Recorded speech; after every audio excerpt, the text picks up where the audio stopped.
Hi, I want to talk to you today about where we have found are the target industries when looking for opportunities to help companies by offering affordable health coverage to these employees that just can't afford a major medical plan. Now, I've always been a big believer that if you're going to partner with somebody, some of the best value that you can bring them is to actually show them where to look versus just telling them what to look for.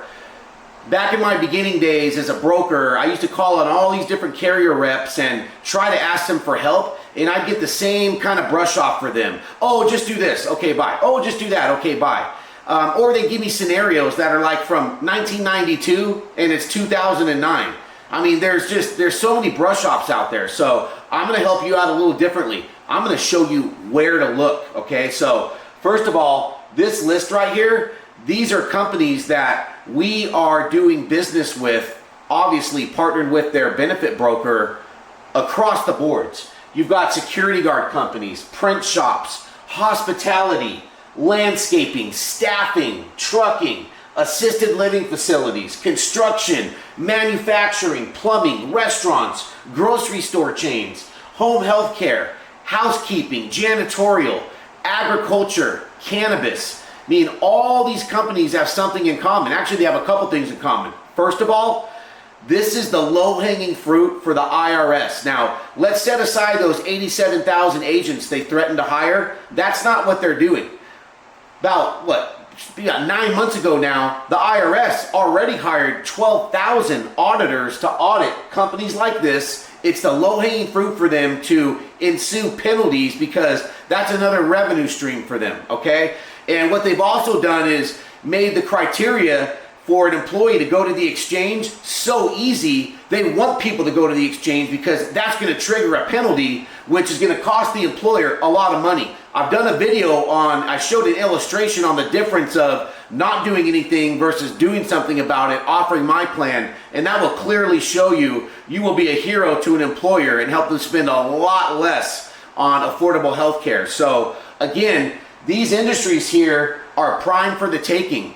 If you go outside of these industries, I'm going to call that the bloody red ocean. That's where everybody else is clamoring after the same groups. It's not just brokers anymore. You've got payroll companies going after groups. You've got certain worksite benefit companies now going after groups. You've got health plans in the agriculture space that used to be broker friendly. Now they are allowed to become brokers, and they're calling on all the groups that the brokers entrusted them with. You've got digital agencies that are more of an HRIS platform, and they're getting appointments showing how easy it is for that HR person to work with their system, and they're not going to charge them to use that system. What they're going to do is ask for the BOR, and that's it. And if they made that person's life easier, sorry to say, the loyalty is going to shift because someone made that person's life easier on your watch and you got displaced. So anyway, that's the kind of things that happen in the bloody red ocean. It's just everyone's chumming on the same groups. In fact, it seems like if you have a group, you're only borrowing that group for 3 or 4 years, and then someone comes and BORs it. I'll tell you, over here, this is a wide open, deep blue ocean. Look at these types of companies and ask yourself how much attention you give them, how much attention you think your competitors give them. Not that much. There's so much opportunity over here, and let's get down to why we're in the business anyway. If you're a benefit broker, it's your job to make sure any company you come in contact with achieves affordable health insurance for their employees. This list here, these are the people that are mostly forgotten, and unfortunately, they're the low-hanging fruit for the IRS to ensue penalties on, which makes an opportunity for you to come in as the hero and help them. So hopefully you feel like I've at least done a great job in this video showing you where to look.